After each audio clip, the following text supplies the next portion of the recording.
অন্তিম প্রহর গুনছে ২০২৪ সাল। চলছে নতুন বছর বরণের জোর প্রস্তুতি। তবে পেছনে ঘুরে তাকালে ২০২৪ সাল জুড়ে কিছু উল্লেখযোগ্য ঘটনাবলী দেখা যায়, যেগুলোর কারণে বিশ্ব নির্দ্বিধায় ২০২৪ সালকে ইতিহাসের অন্যতম স্মরণীয় বছরের তালিকায় রাখবে। তীব্র যুদ্ধ, স্বৈরাচারের পতন, আলোচিত নির্বাচন ও ফলাফল, প্রাকৃতিক দুর্যোগ, বিমান দুর্ঘটনা সহ বিভিন্ন বিস্ময়কর কাণ্ড কি ঘটেনি ২৪-এ? চলুন দেখে নেওয়া যাক ২০২৪-এর আলোচিত কিছু ঘটনা। মার্কিন প্রেসিডেন্ট ট্রাম্পের জয়। চলতি বছরের ৫ নভেম্বরে যুক্তরাষ্ট্রের প্রেসিডেন্ট নির্বাচনে বিপুল ভোটে জয়ী হয়েছেন ডোনাল্ড ট্রাম্প।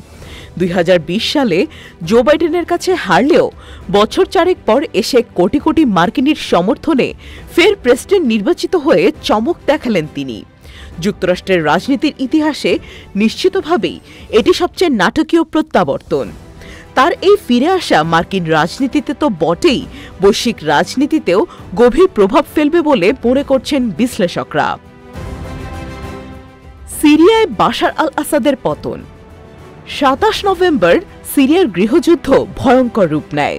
আল কায়দার শাখা সংগঠন হায়াত তাহরির আল শাম HTS এর নেতৃত্বে আলেপ্পো দখল করে নেয়ার ঘোষণা করে বিদ্রোহীরা। এরপর দেশটির গুরুত্বপূর্ণ শহর দখল করার পর ৮ ডিসেম্বর রাজধানী দামেস্কে পৌঁছায় বিদ্রোহীরা। তারা প্রতিরোধ গড়ে তোলার মাধ্যমে প্রেসিডেন্ট বাশার আল আসাদের বাহিনীকে পিছু হটতে বাধ্য করে। এর মাধ্যমে পতন ঘটে আসাদ পরিবারের ৫৪ বছরের শাসনের। ক্ষমতাচ্যুত হন বাংলাদেশের শেখ হাসিনা। নির্বাচনে জেতার ৮ মাসের মধ্যেই ক্ষমতাচ্যুত হন বাংলাদেশের সাবেক প্রধানমন্ত্রী শেখ হাসিনা।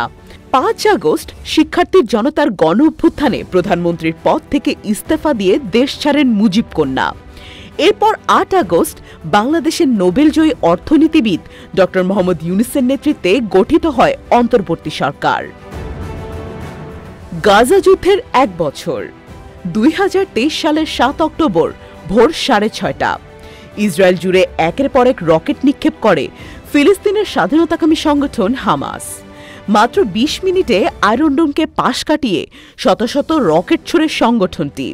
এরপর জল, স্থল ও আকাশপথে দখলদার রাষ্ট্রের সীমানা প্রাচীর ভেঙে ঢুকে পড়ে হামাসের যোদ্ধারা। প্রথমে কয়েকটি সামরিক স্থাপনায় হামলা চালায় তারা।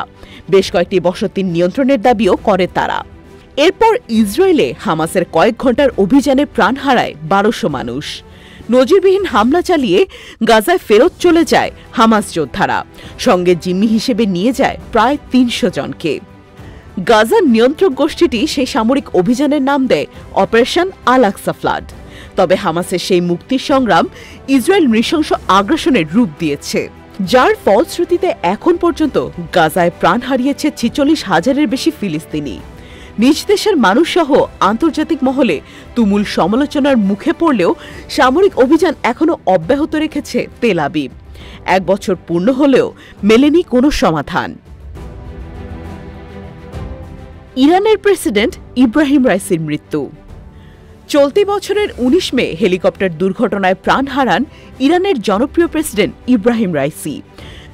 জানা যায়, আজারবাইজানের প্রেসিডেন্টের সঙ্গে আরশ নদীর উপরে একটি বাঁধ উদ্বোধন করার কথা ছিল রাইসির। সেই কর্মসূচি ভয়ঙ্কর বিপদ ডেকে আনে তার জীবনে। একটি পার্বত্য অঞ্চল পেরিয়ে যাওয়ার সময় হেলিকপ্টারটি নিয়ন্ত্রণ হারিয়ে উত্তর পশ্চিম ইরানের একটি পাহাড়ে আছড়ে পড়ে। এই দুর্ঘটনার পেছনে ইসরায়েলের হাত রয়েছে বলে অভিযোগ তোলে ইরান। অল আইজ অন রাফা। ৭ মে ফিলিস্তিনের মুক্তিকামী সংগঠন হামাসকে নির্মূল করতে দক্ষিণ গাজার রাফায় ঢুকে পড়ে ইসরায়েলের ট্যাঙ্ক বাহিনী। শুরু হয় অভিযান। রাফার শরণার্থী শিবিরে হামলায় প্রাণ যায় ৪৫ জনের। তারপর থেকেই সোশ্যাল মিডিয়ায় ট্রেন্ডিং হয় অল আইজ অন রাফা। দক্ষিণ গাজার এই শহরে অভিযান শুরু করা নিয়ে ইসরায়েলের সঙ্গে দূরত্ব বাড়ে যুক্তরাষ্ট্রের। তেল আবিবে অস্ত্রের সরবরাহে লাগাম টানে হোয়াইট হাউস। ব্যাপক বৈশ্বিক চাপের মুখে পড়েন ইসরায়েলের প্রধানমন্ত্রী বেনিয়ামিন নেতানিয়াহু।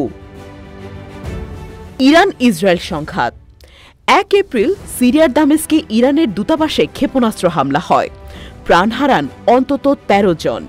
মৃতদের মধ্যে ছিলেন ৩ ইরানি সেনা কর্মকর্তাও। এ হামলার পিছনে ইসরায়েলকে দায়ী করে তেহরান। লাগাতার সতর্কবার্তার পর 13 এপ্রিল ইসরায়েলে একের পর এক মিসাইল ছুটতে শুরু করে ইরান। সব মিলিয়ে ৩০০টি ক্ষেপণাস্ত্র হামলা হয়। 19 এপ্রিল ইসলামিক দেশটিকে পাল্টা মার দেয় ইসরায়েলি ডিফেন্স ফোর্স IDF। তীব্র বিস্ফোরণে কেঁপে ওঠে ইরানের একাধিক শহর, ছড়িয়ে পড়ে তৃতীয় বিশ্বযুদ্ধের আতঙ্ক। ইউক্রেন যুদ্ধের 2 বছর। ফেব্রুয়ারি 24, 2022 সাল। ইউক্রেনে বিশেষ সামরিক অভিযান শুরু করে রাশিয়া। সীমান্ত পেরিয়ে বাঁধভাঙা জলের মতো ঢুকে পড়ে রুশ সেনারা। 2 প্রাক্তন সোভিয়েত সদস্যভুক্ত দেশের মধ্যে শুরু হয় প্রবল যুদ্ধ, কিন্তু এখনও কিয়েভ দখল করতে পারেনি রুশ প্রেসিডেন্ট ভ্লাদিমির পুতিন। দীর্ঘ সময় ধরে লড়াই করে দুর্বল হয়ে পড়েছে ইউক্রেন, কিন্তু থামেনি সংঘাত। এভাবেই যুদ্ধের 2 বছর পূর্ণ করেছে 2 পক্ষ। একের পর এক বিপুল অঙ্কের সামরিক প্যাকেজ ঘোষণা করে বন্ধু কিয়েভের পাশে রয়েছে যুক্তরাষ্ট্র।